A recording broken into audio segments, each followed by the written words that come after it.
काफ़ी टाइम हो गया, हमने नॉर्मल डिस्ट्रीब्यूशन जस्ट शुरू किया था। मैंने ये बताया था जैसे हम बाइनोमियल करते हैं या पॉइजन करते हैं तो क्या होती है distribution probability x equal to x क्या होता है, क्या होता है भाई पॉइजन में? Random variable. नहीं, x तो रैंडम वेरिएबल है विद पॉइजन डिस्ट्रीब्यूशन की power -1 e to the power m to the power r upon r factorial. r तो नहीं है ना, अब तो x है, ठीक है। तो probability x equal to x या x इक्वल टू आर की जगह x की जगह r हो जाएगा, जहां पे आपकी x की वैल्यू 0, 1, 2 एंड सो ऑन होती है, ठीक है। अब ऐसे ही हमने लास्ट टाइम देखा था कि नॉर्मल डिस्ट्रीब्यूशन के लिए जो हमारा f, और हमने ये देखा था ये प्रोबेबिलिटी बनता है। Similarly f of x equal to 1 by sigma root 2 pi e to the power -1/2 x minus mu by sigma whole square, जहाँ पे x की वैल्यू हमने ये देखा था, मैंने ये एक्सप्लेन भी किया था कि अब हम डिस्क्रीट वेरिएबल्स के साथ बात नहीं कर रहे हैं, हम कंटिन्यूअस रैंडम वेरिएबल्स की बात कर रहे हैं। कंटिन्यूअस रैंडम वेरिएबल्स का क्या मतलब है कि फॉर एग्जांपल आपकी जो x की वैल्यू है अब कोई इंटरवल में वेरी कर रही है, मे बी मतलब डिफरेंट वैल्यूज नहीं ले रही है, अब ये इंटरवल में वेरी कर रही है। फॉर एग्जांपल अगर हम हाइट की बात करते हैं, वेट की बात करते हैं, अगर मैं बोलूँ इस क्लास के बच्चों की हाइट, तो फिर वी कैन से कि हाँ ये 140 सेंटीमीटर टू 170 सेंटीमीटर के बीच में वेरी करोगे आप, ठीक है। तो समहाउ हियर हम बात जो कर रहे हैं हम कंटिन्यूअस वेरिएबल की बात कर रहे हैं, जो अब हमारा सैंपल स्पेस है, जो entire set of all outcomes हैं, अब वो कंटिन्यूअस वैल्यूज ले रहे हैं। तो इस केस में ना हम बाइनोमियल डिस्ट्रीब्यूशन यूज कर सकते हैं ना हम पॉइजन। होते तो बहुत सारे डिस्ट्रीब्यूशन है, बट वन ऑफ देम जो कॉन्टिन्यूस के लिए यूज होता है वो होता है नॉर्मल डिस्ट्रीब्यूशन, जो सबसे ज्यादा मतलब मेन डिस्ट्रीब्यूशन माना जाता है प्रोबेबिलिटी थ्योरी में। तो होता क्या है, इसकी जो प्रोबेबिलिटी फंक्शन होती है, जैसे हम p x equal to x की बात करते हैं, अब मैं एक नंबर की बात नहीं करूंगी, यहाँ पे हम बात करते हैं ये this is your probability distribution function, जिसको हम PDF कहते हैं, ठीक है। इसके लिए हम डिस्क्रीट में हम PMF भी कह देते हैं, या फिर आपके लिए अभी PDF ही बोलते हैं, जो हम ऑलरेडी देख चुके हैं पॉइजन का। ये है नॉर्मल डिस्ट्रीब्यूशन के लिए। तो हम आइडिया ये है, मैंने ये पहले ही बताया था कि अगर हम कॉन्टिन्यूस रैंडम वेरिएबल की बात करते हैं तो हम इंटीग्रेशन -∞ f ऑफ x हमारा PDF होगा। PDF is what, probability density function, याद है किया था? Yes ma'am. तो हमने f ऑफ x PDF किया था। क्या प्रॉपर्टी होती है कि f ऑफ x पहली बात है ग्रेटर देन इक्वल टू 0 होगा फॉर एवरी x। आप कोई भी x ले लो, प्रोबेबिलिटी तो हमेशा पॉजिटिव होती है, बस अब आप प्रोबेबिलिटी को किससे डिनोट कर रहे हैं, f ऑफ x हमारा फंक्शन है। -∞ से लेकर infinity f of x dx क्या है, 1। एंड सेकेंड, अगर मुझे यहाँ पे प्रोबेबिलिटी x की वैल्यू a से लेकर b तक निकालनी है, that is what integral a से लेकर b f of x dx।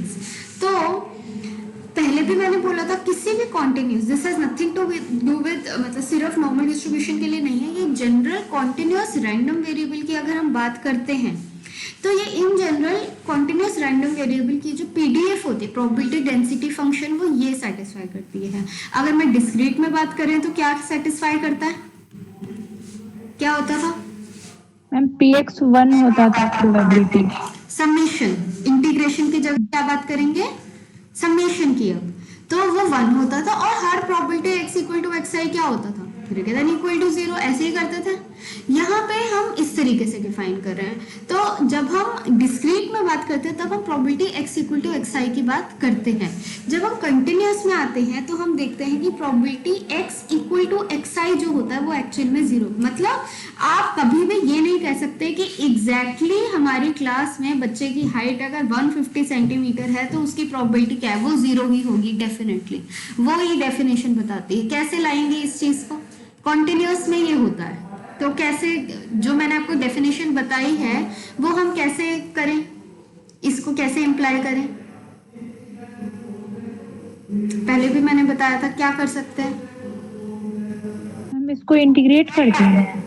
Integrate करें, लेकिन probability x equal to x i है। अब कैसे लाएं हम, इस फॉर्मूले में लाना है, ठीक है। एज अ हिंट, इस फॉर्मूले में हमें क्या बोलते हैं कि a से लेकर b तक की प्रोबेबिलिटी कितनी है। सपोज a की वैल्यू 0 है, b की वैल्यू 1 है, तो यहाँ ये क्या बोल रहे हैं, probability x from 0 to 1 is what, integration 0 to 1 f of x dx। अब मेरे को चाहिए probability x equal to x i, तो मैं क्या करूं यहाँ पे,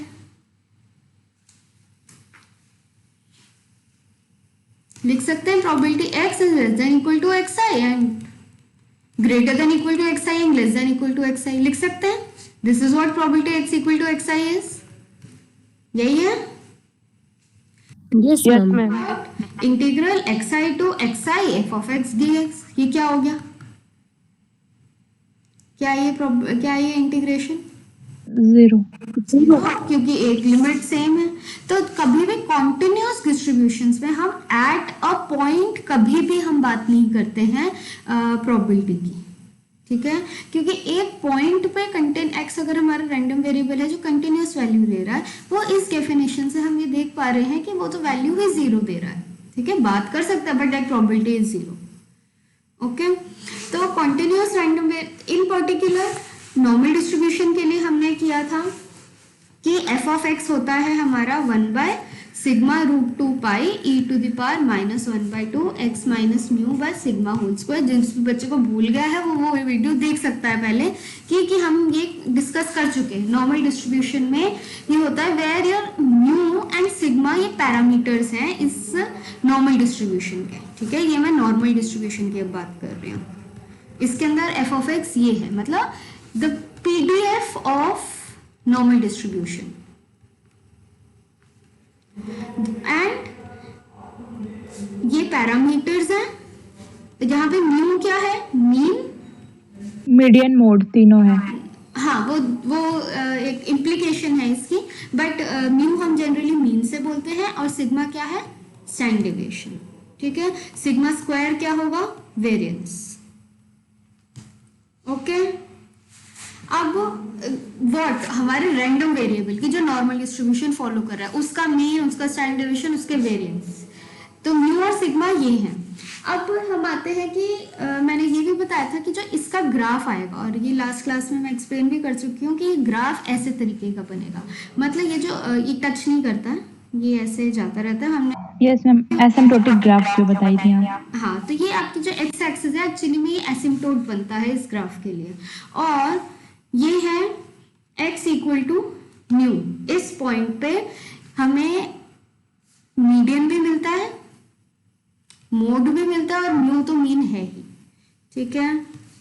तो एट x ये क्या एक्सिस है, ये x की है, ये f ऑफ x की है, ठीक है। मतलब y एक्सिस हमारा f ऑफ x दे रहा है, मतलब प्रोबेबिलिटी दे रहा है, और ये x एक्सिस मतलब x वेरी करने वाला, मतलब x की वैल्यूज जो माइनस इन्फिनिटी से लेकर इन्फिनिटी तक जा रही है। और at x equal to mu हमें यहाँ पे मोड मतलब जो सबसे ज्यादा वैल्यू देते हैं। अब वैल्यू का मतलब क्या है, सबसे ज्यादा जिस इवेंट की प्रोबेबिलिटी है होने की, f ऑफ x हमारा प्रोबेबिलिटी रिप्रेजेंट करता है, तो म्यू इस वजह से मोड है।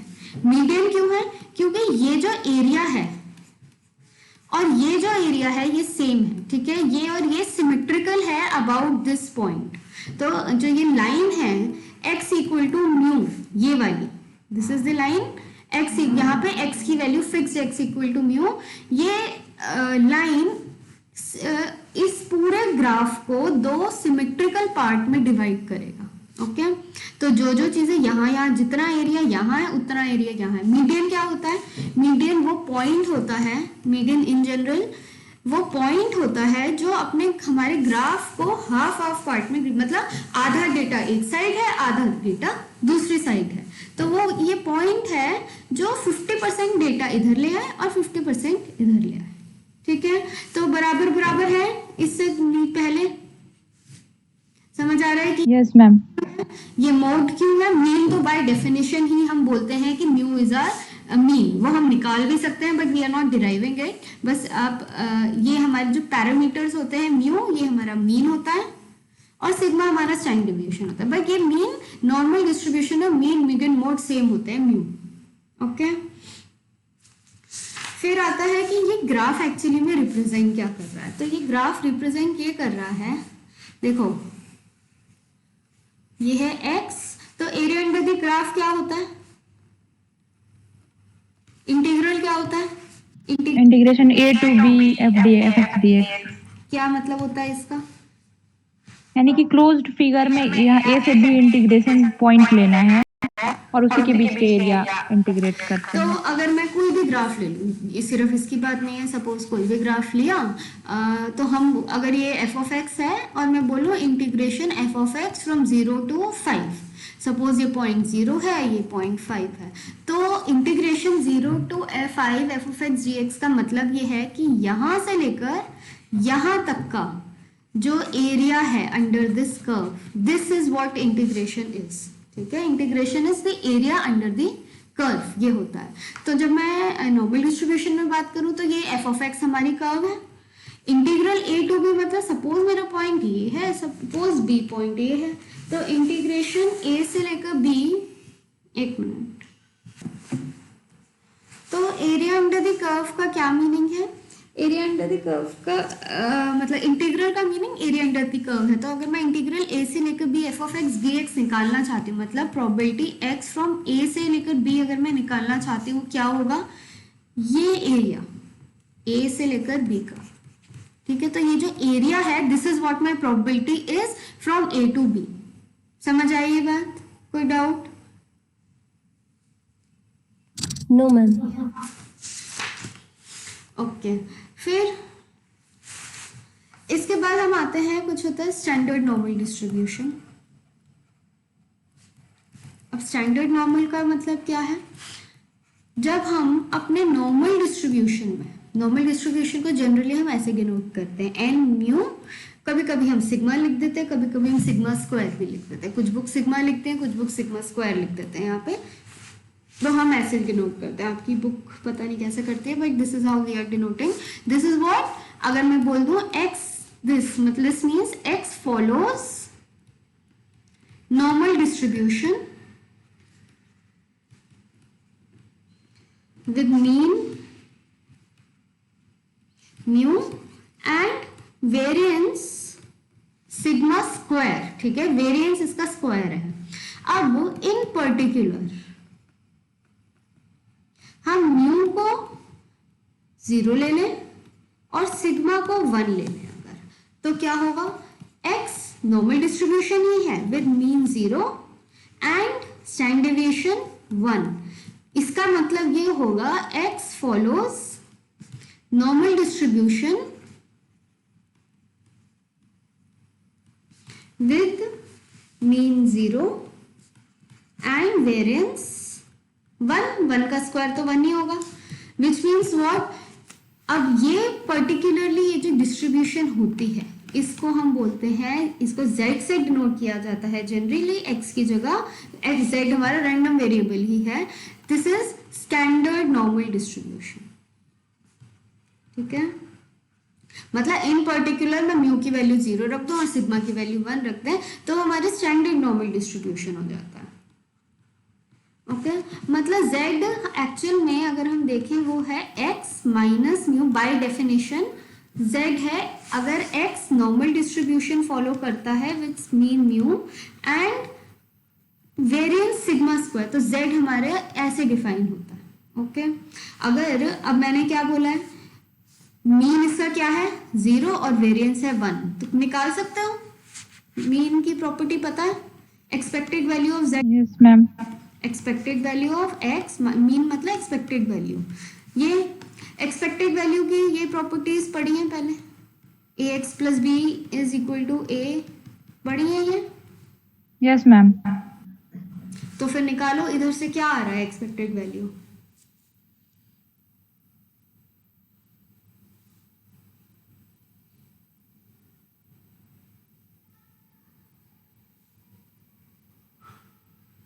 यही प्रॉपर्टी इस पे लगानी, म्यू और सिग्मा कांस्टेंट है,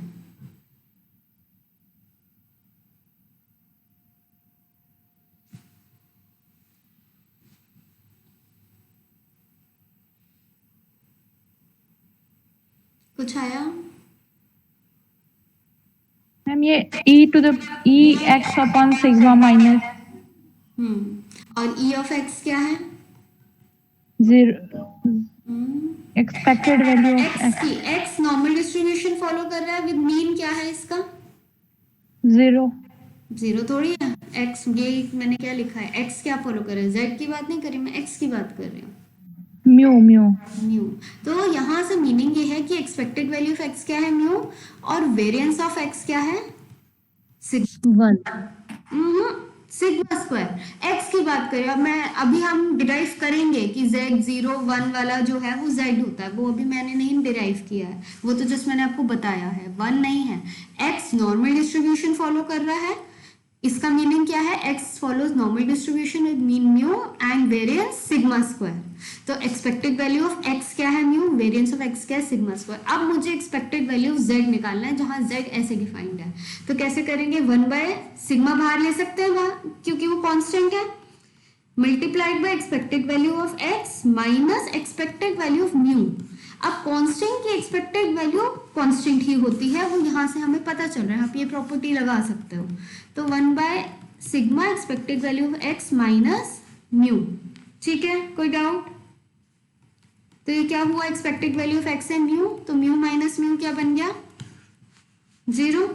तो यहां से हमें पता चला कि अगर z equal to x minus mu by sigma है तो एक्सपेक्टेड वैल्यू ऑफ z क्या है, 0। ठीक है, डाउट कोई है या नहीं? No ma'am. फिर हम मैम ये expected value of mu mu कैसे किए?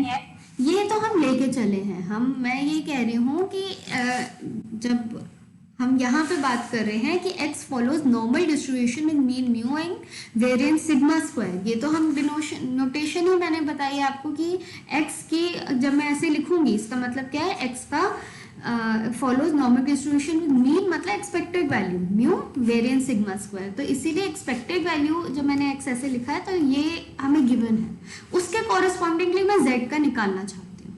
ठीक है मैम, फिर सिग्मा स्क्वायर क्यों आया, सिग्मा आना चाहिए था।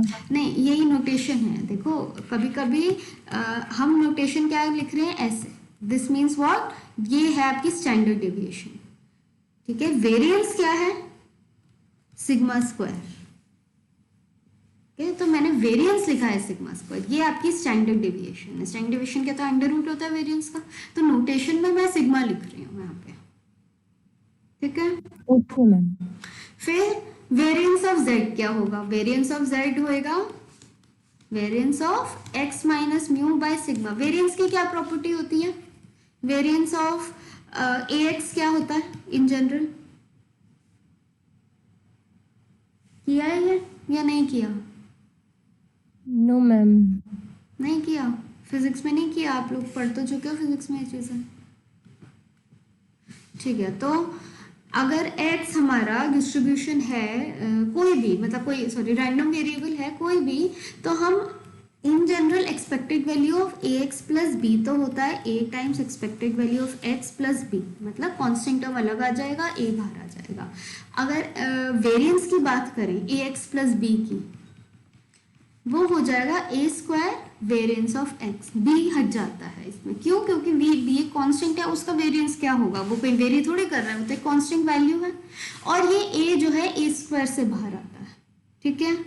तो ये चीज आपको याद रखने की जरूरत है, ये डिराइव भी हो सकता है, बट फॉर नाउ डिराइव करने की इनफैक्ट कोशिश करना, मैं आपको वेरिएंस का फॉर्मूला बता चुकी हूँ, एक्सपेक्टेड वैल्यू का फॉर्मूला बता चुकी हूँ, बस डिराइव करने में कुछ भी मुश्किल नहीं है। अब अगर हम यहाँ पे लगाते हैं variance of x minus mu by sigma, तो क्या आएगा, x square variance of x square तो नहीं आएगा, यहाँ का मैंने एक्स स्क्वायर लिखा है, इसको लिख सकते हैं 1 by sigma times x minus mu लिख सकते हैं, तो 1 बाय सिग्मा बाहर आ जाएगा, कैसे आएगा, 1 बाय सिग्मा स्क्वायर से into variance of x minus mu लिख सकते हैं ऐसे, 1 by sigma square variance of, अब म्यू तो कांस्टेंट है तो इसकी वेरिएंस तो 0 है, तो ये सिंपली क्या बचेगा, वेरिएंस ऑफ x, ठीक है। कोई डाउट है? तो ये क्या बना, वेरिएंस ऑफ एक्स क्या था, एक्स क्या फॉलो कर रहा था, normal distribution mean mu and standard deviation sigma है, तो वेरिएंस क्या है सिग्मा स्क्वायर, तो ये क्या बनेगा सिग्मा स्क्वायर 1। ठीक है, तो जब मैंने z equal to x minus mu by sigma की बात करी तो एक्सपेक्टेड वैल्यू ऑफ z आ गया 0 और वेरिएंस ऑफ z आ गया 1। This is how we define a standard normal distribution. ये आपका स्टैंडर्ड बाय डेफिनेशन ये है।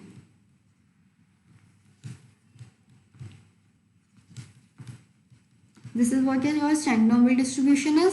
और इसकी यहाँ से इम्प्लीकेशन है कि इसकी एक्सपेक्टेड वैल्यू क्या है 0 और वेरिएंस क्या है इसका 1। ठीक है, तो अगर x मेरा normal distribution mean mu and variance sigma square करता है तो z भी मेरा नॉर्मल डिस्ट्रीब्यूशन ही है बट विद मीन 0 है, ये नॉर्मल डिस्ट्रीब्यूशन ही। ठीक है, डिस्ट्रीब्यूशन नहीं चेंज हुआ है लेकिन विद मीन 0 एंड वेरिएंस 1। ठीक है, कोई डाउट? तो ये बहुत नो मैम। जानना। तो आप इसका ग्राफ कैसे होगा, देखो नॉर्मल डिस्ट्रीब्यूशन का ग्राफ तो वैसे ही होता है भाई, अगर f of x in general x के लिए 1/√2 pi sigma e to the power -1/2 x minus mu by sigma का होल स्क्वायर हो जाता है। अब z के लिए अगर मैं डिस्ट्रीब्यूशन निकालती हूँ तो z में क्या है, मीन 0 है और सिग्मा 1 है, यही है। तो इसके लिए डिस्ट्रीब्यूशन क्या होगा इन पर्टिकुलर, 1/√2 पाई 1/√2 पाई, सिग्मा तो 1 है, e to the power -1/2, x की जगह मैं z ले रही हूँ, z स्क्वायर, बस म्यू की वैल्यू तो 0 है, सिग्मा की वैल्यू 1 है, तो ये बनेगा। ठीक है, तो जो नॉर्मल ग्राफ है, ग्राफ तो सिमिलर ही होगा, बस म्यू की वैल्यू, सॉरी मैंने थोड़ा अजीब सा ग्राफ बनाया, बट बेल शेप कर्व ही होगा, बस यहाँ पे म्यू की वैल्यू क्या हो जाएगी अब 0 और सिग्मा क्या हो जाएगा 1। ठीक है, समझ आ रहा है?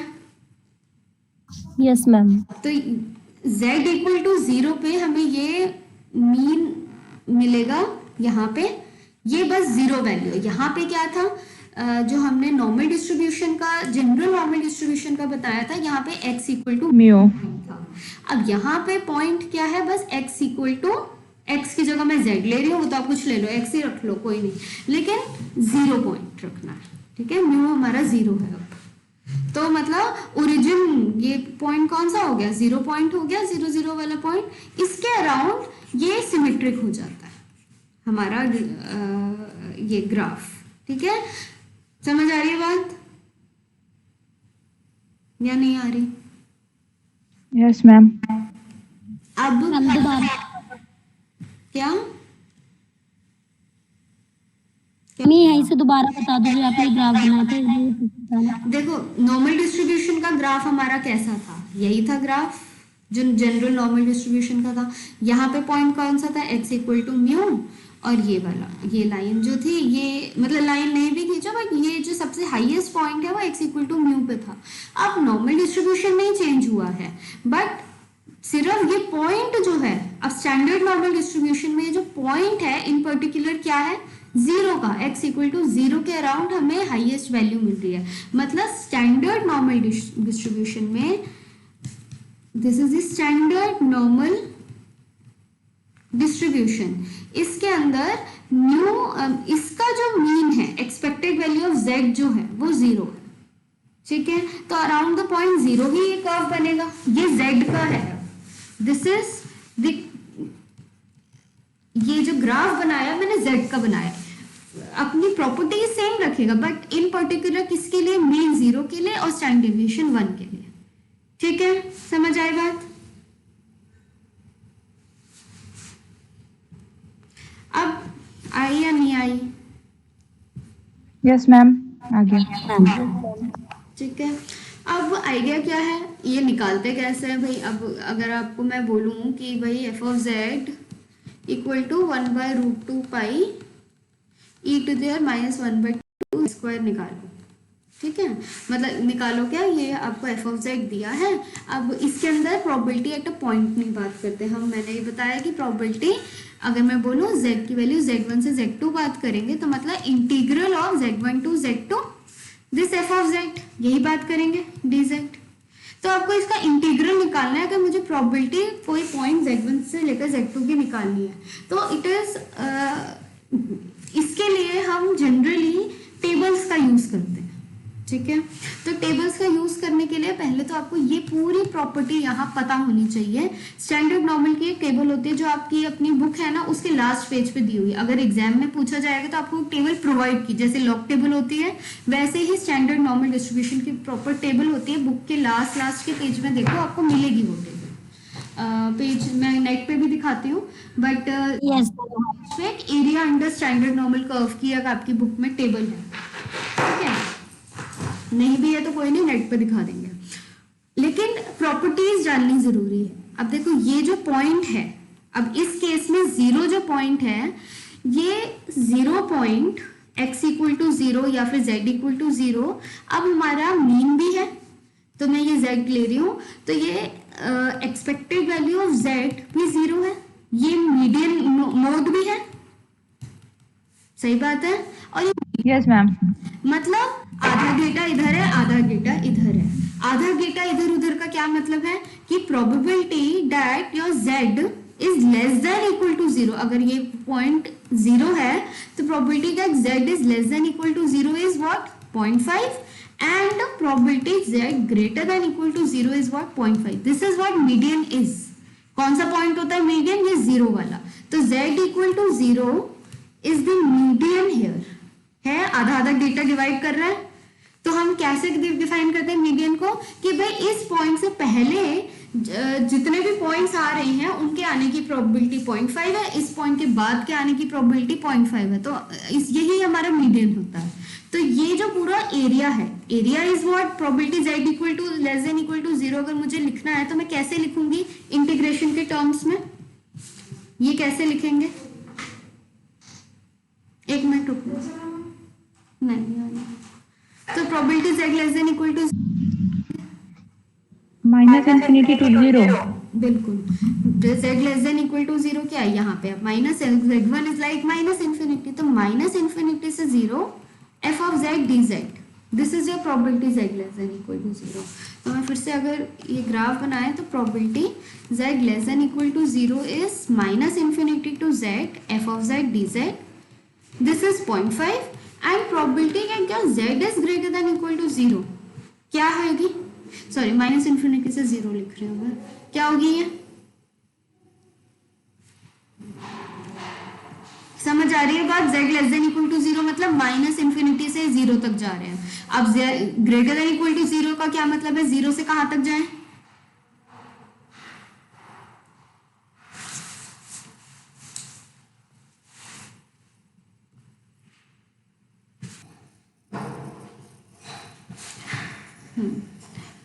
तो ये हमारा ग्राफ है about the point z equal to 0 का। अब ये z है, ये fz है। fz is what PDF of normal standard normal distribution, ठीक है। जहां पे मीन की वैल्यू 0 और सिग्मा की वैल्यू 1 रखते हो, वो वाला। तो इस केस में ये एरिया 0.5 है और ये वाला एरिया 0.5, ठीक है एरिया। और probability z less than equal to 0 कैसे डिफाइन करोगे? डिफाइन होगा भाई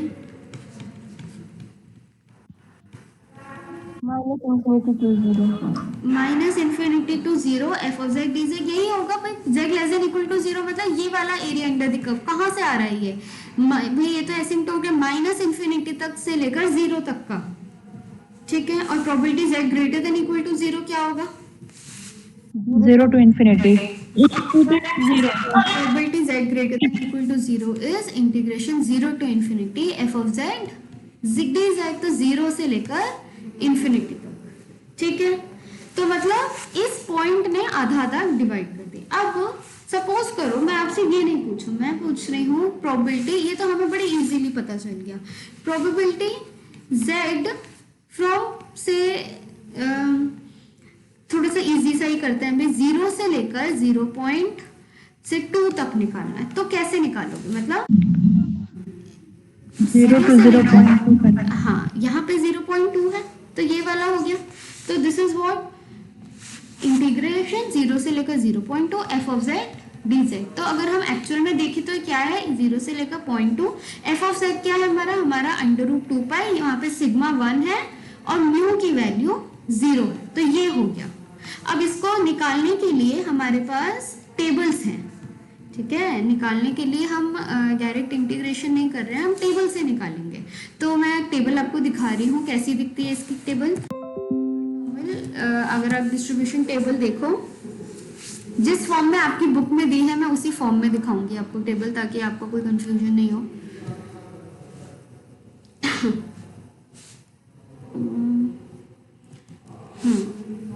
तो ये आपकी टेबल है। यहाँ पे ये कैसी वैल्यू देता है, यहाँ से लेकर 0 से लेकर समथिंग की वैल्यू आपको देगा। मतलब इन्होंने जो ग्राफ बनाया और आपकी बुक ने भी जो ग्राफ बनाया है वो रिप्रेजेंट कर रहा है कि भाई हम कौन सी वैल्यू उस टेबल की दे रहे हैं। तो ये यहाँ से लेकर वैल्यू यहाँ तक की दे रहा है, ठीक है। मतलब 0 से लेकर कुछ x तक की पॉइंट की वैल्यू यहाँ दे रहा है। तो अगर मुझे 0 से 0.2 निकालना है तो मुझे यहाँ पे z की वैल्यू देखनी है। देखो ये सारी जो वैल्यू है ना, ये सारी प्रोबेबिलिटी है जो टेबल में दी है, प्रोबेबिलिटी वैल्यू है।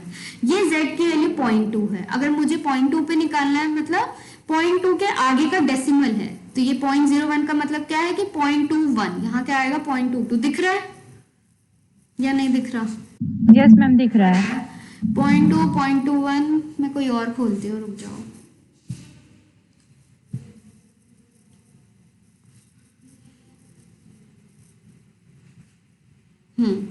तो टेबल, हाँ, तो ये मतलब क्या, अगर मैं 0.1 पे देख रही हूँ तो ये 0.1 की वैल्यू देगा प्रोबेबिलिटी। मतलब 0.1 कहाँ से, 0 से लेकर 0.1, ठीक है। 0 से लेकर, अगर आप यहाँ देखो, ये 0 से लेकर 0.1 तक की वैल्यू देगा।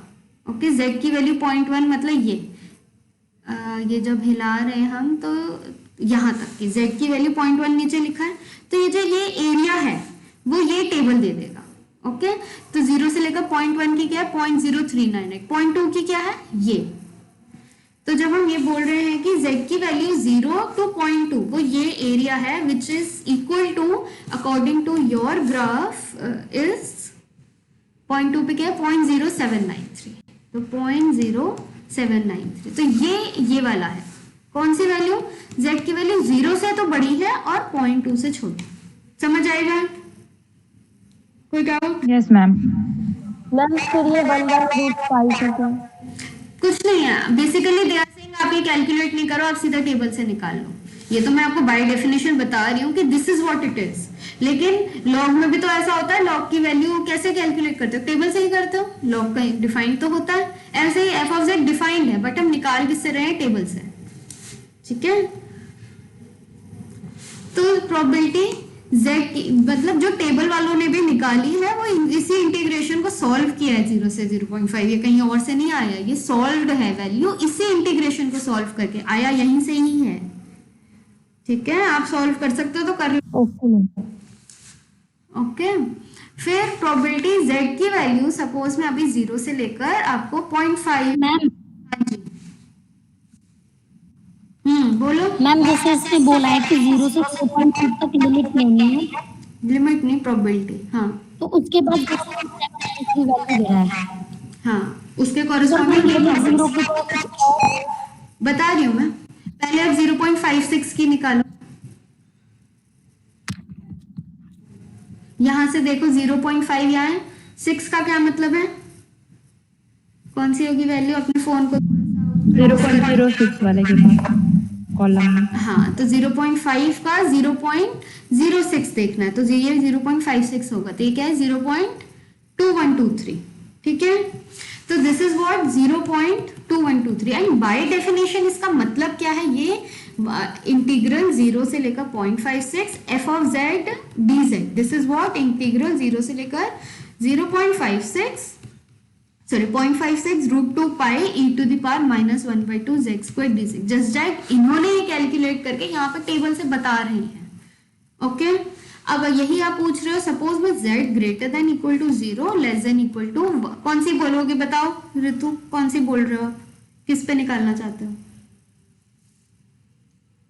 मैम आ गया समझ में, मुझे वही डाउट था, ये 1 2 3 का मतलब इसमें हमारे में 1 2 3 दे रखा है, आपने टेबल देखा 0.0 समथिंग करके रखा था ना, तो उसकी वजह से। ठीक है, तो 1.798 बोलती हूँ सपोज में। अब यहाँ क्या है, सिर्फ आपको डेसिमल प्लेस यहीं तक दिया है, तो इतना ज्यादा चिंता करने की बात नहीं है, 1.79 ही ले लेना।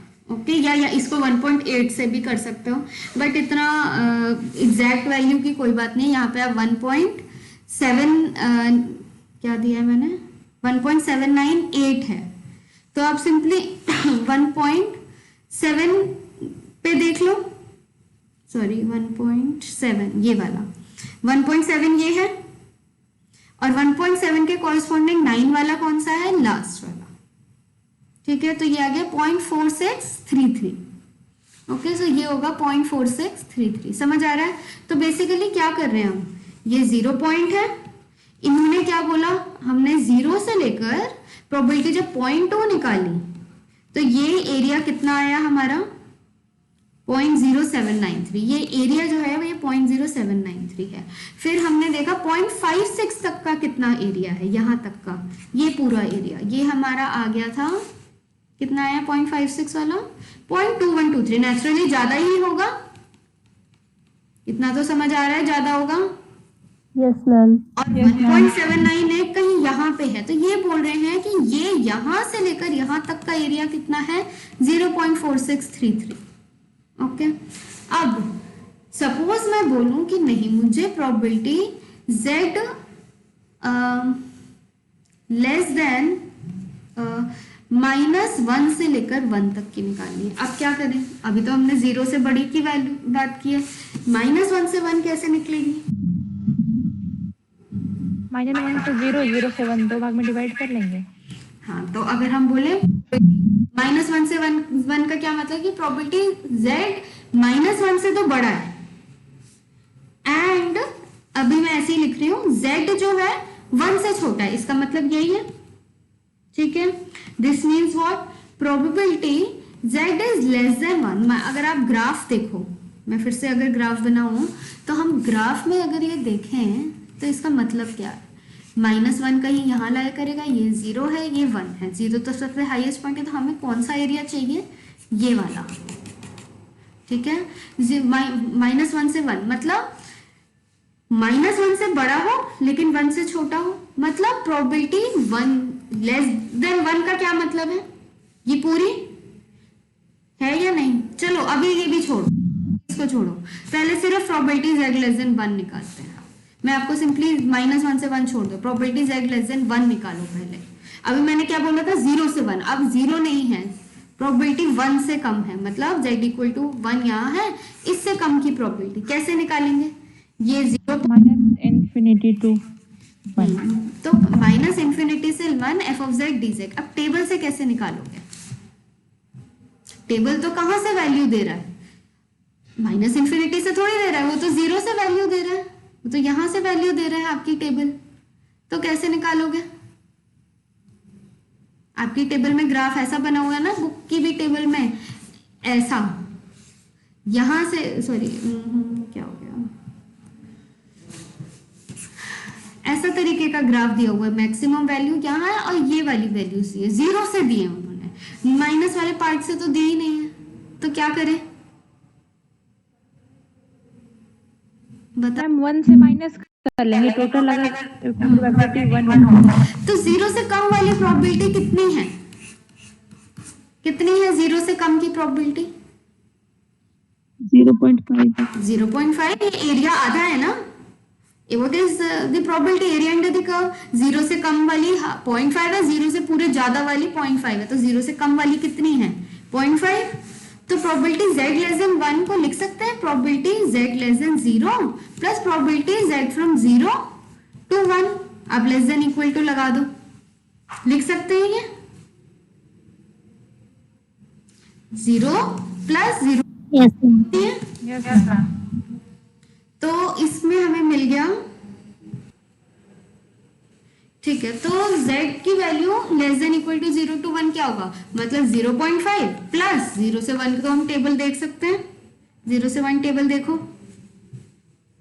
तो 0 से 1 मतलब 1 पे ही देखनी है, तो 1 पे क्या है 0.3413।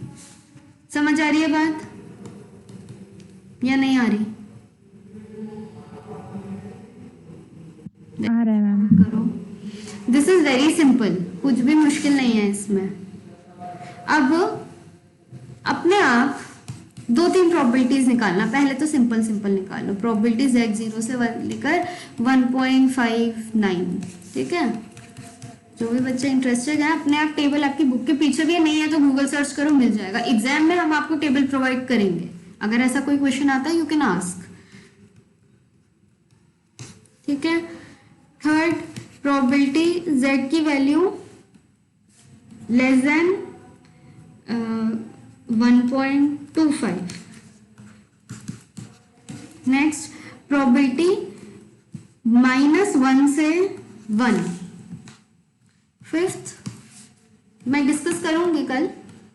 मैम ये थर्ड वाले का कहाँ से कहाँ तक का है? बस probability z from z less then 1.25, और ये है प्रोबेबिलिटी 1.25 से लेकर 1.39, ठीक है।